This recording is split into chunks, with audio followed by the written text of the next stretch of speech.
Video blog, starting with Monmouth Park, date Saturday, May 19th. Race 2. Check out the replay and watch number 4 Secret Tracker and jockey Angel Serpa slice to the rail on the first turn and get coveted inside position on seemingly better posted number 3 Delucci Girl. Regardless, nobody could catch front-running odds-on Full and Sassy despite the latter jumping the tracks left by the starting gate near the 16th pole in the stretch. Rough weekend for Full and Sassy's jockey, Angel Santiago, too, who nearly went down in race 9 on Sunday when he and At the Disco clipped heels in the midst of a, no, not on the dance floor, but late on the second turn into the stretch. In race 3, the winner, Assyria, has a long, leggy stride. I think she's still a work in progress as far as ultimately how good she's going to be, but her pedigree, style, and stride say more distance is the right thing for her. Watch her as she develops. The third finisher in that race, number 3 on Saturday, Rockport Picture, is much improved. She dueled the 3-5 favorite into submission, but then proved vulnerable to the closers. In race 5, low-profile but high-percentage trainer Jonas Gibson, who is stabled at Delaware, showed that his fairground shippers will be sharp at Monmouth Park as well. His 6-5 favorite, Little Pinky, just dominated. And I bet Return E third finisher Say It With a Kiss in race number 5 will be much more aggressively ridden early next time out when she's second off the bench. In race 7, Geeky Gorgeous and Elvis Trujillo sliced their way through traffic on the turn. Beautiful ride by Trujillo by being able to negotiate that between horses run, and Geeky Gorgeous showed gameness off the layoff by being able to handle all that dirt in her face before making the middle move. In that same contest, returning Night Trip made a big, very wide middle move into a fast pace. She's going to improve with continued racing.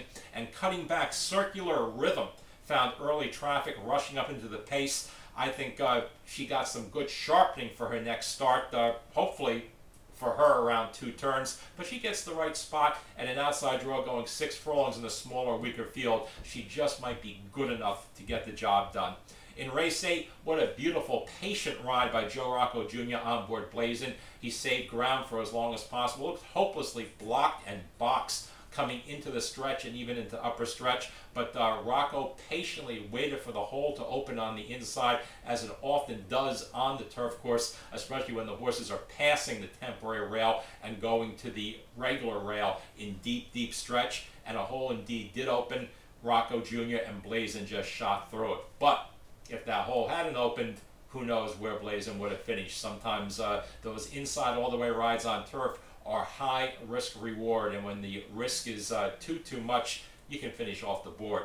In race 9, how did Mind Save go off at 7.5 to 1 in a very weak other than allowance, coming off a dominant Churchill Downs maiden 50 victory for high profile trainer W.B. Calhoun? I don't know. And in race 11, Unbridled's Way, who exited a Gulfstream Park key race, disputed a slow pace with an overmatched foe. Yes, it was a very easy setup and trip, but still, this horse finished extremely well, and he has a pedigree to continue to improve with further racing. On turf on Saturday, Speed in the Inside Pass thrived in race 6, fourth finishing thus. Steadied into the second turn, lost any chance that she had. She had trouble in her previous start at Gulfstream Park as well. Next out, she'll be third race off a layoff, and she has a big chance to just explode with a better trip and pace setup. In race 8, Forget About It, Sal had everything against them. Trip, pace, and double bias. Finished a big third. In his previous start this year at Atlantic City, he was hung very wide at ground loss and also against the bias. Had everything against him that day too. Next start though, he'll be third race off a layoff with plenty of foundation for underrated trainer Chuck Spina, who did great work with New Jersey bred veteran like Forget About Sal last year with Who's the Cowboy. In race 10, the Elkwood Stakes, fourth finisher Monument Hill and fifth place finisher Beau Schwa ran deceptively decently against the grain of the course. In race 12, third finisher 34 to 1 Scavazetta was much improved on turf, showed much improved workouts leading into the race that perhaps signaled that improvement. He was pace stung at ground loss and also against an inside grain. On Sunday, on dirt, Speed and the inside paths did very well. A lot of short prices though, a lot of soft setups, so hard to tell how strong that bias might have been. I do think Inside Speed though had a real edge. In turf races with the rails all the way out at 36 feet, things went against type. Yes, the closers were well set up, but they won all three of those contests. I think for the most part though, the speed would have still yielded the speed winner if the setup and the qualities of the speed horses was sufficient. Still, 3 races, 3 closing winners on Sunday on turf with the rails at 36. In race 2, trainer Kevin Nickel scored at 18-1 with a new acquisition. She's Ambitious. Nickel finished second at Monmouth Park on Saturday with a 6-1 shot. That horse had won third time off the Nickel acquisition at Atlantic City 2 starts back. Both of those Nickel horses who finished in the exact at Monmouth over the weekend were new acquisitions ridden by Pedro Cotto. Nickel looks like he's a trainer to watch this season. In race 6, third finishing Joey Tomato was making a second start on turf. He made 2 good moves, had traffic on the second turn, dropped back and lost a lot of ground. Liked the way he finished, but the field was weak. In race 7, Goon Squad, I love that name, first time starter at 19-1.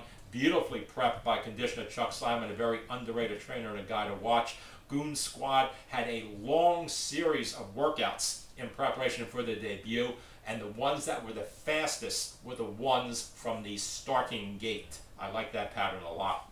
In race 9, 4th finishing Freud's Honor certainly needed the race off a long layoff. 6th finishing Norman Druff for that aforementioned conditioner Simon came off a layoff and I thought ran deceptively well on a surface not his best. Norman Druff in the past has really done well, second off the bench and going turf to dirt, so pay attention to the turf to dirt move next time out. And last finishing in race 9 at the Disco, might have a license to take a drop in class and a live drop in class after finishing last, but this horse was in the midst of a move. I don't think he was going to win, but he was going to do much better than last, but he clipped heels and nearly went down. So that last place finish is much better than it looks. He may try to take a drop next time out and will have a huge shot. Now, switching gears to the Triple Crown, I'll have another one, the second leg of it, the Preakness. What an honest and versatile horse. It's like the affirmed Alligar Sunday Silence easy-goer situation in reverse. In those aforementioned rivalries, the horse that won the races usually was the one that was handier and able to stay closer to the pace, whereas the one-dimensional closers, who oftentimes lost to that speedier rival, were compromised by their style. But I'll have another, and Bodemeister, it's the reverse. Bodemeister needs the lead. He's limited, but in a different way. I'll have another is versatile. He can battle on the lead. He's done so in greater races and succeeded, but he can also sit, and it was that sitting style that behooved him so well in both the Derby and the Preakness side. He is a true dirt horse. I'll have another. I truly think he has a shot to win the Triple Crown because of the weakness of the competition. Look how he prepares. He trains very much like a Fleet Alex. A lot of long gallops, a lot of long workouts.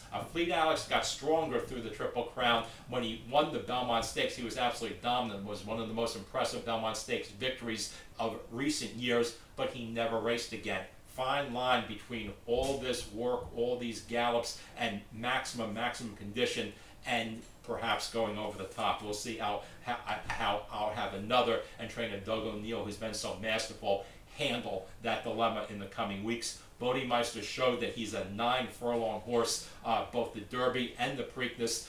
There were excuses to some extent in both those affairs, but clearly in the last 16th of a mile, Bodemeister was not the same horse that he was for the first 9 furlongs in both those contests. Other horses though, in the Derby and in the Preakness, not in the same league as those top 2. A very weak crop so far. The thing that gets horses though in the Belmont Stakes, and which might get I'll have another, and I'll certainly be playing it that way, is not the competition, not even the distance so much. It's the grind, and not just the grind of the racing, but the grind of the training to get to the point where you can race so superlatively well that you win both the Derby and the Preakness. It comes back to work against you 3 weeks later in the Belmont.